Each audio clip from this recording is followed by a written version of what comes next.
The Dragon Ball Z movies are some of the hypest things in all of anime, but they are not canon.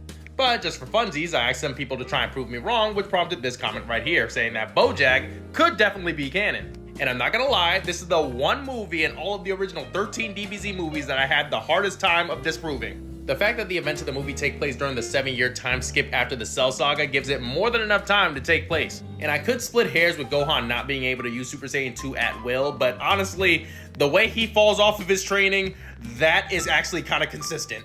But before you put me on fraud watch, there is one teeny tiny little detail that absolutely keeps this film from being canon. Trunks being a character in this movie shoots this entire conversation in the foot. Now, I know what a few of you are thinking. Denzel, you're splitting hairs. If the film takes place a couple of months after the Cell Saga, then there's no reason why Trunks just can't be there. Because it's not like Trunks went home the next month after the events of the Cell Saga. And you're right, it wasn't months. It wasn't even weeks. But he went home the very next day.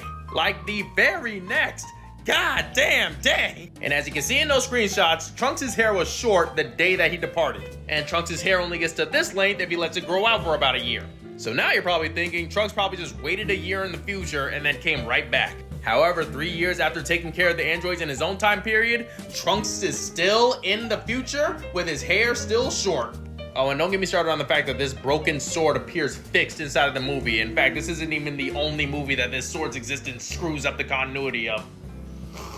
But as always, that's just my opinion, and as always, I want to hear from you guys. What's the Dragon Ball Z film you feel can fit into canon? I'm still taking suggestions. And also, who's your favorite Dragon Ball Z movie villain? Whoever it be, leave it in the comments, let me know.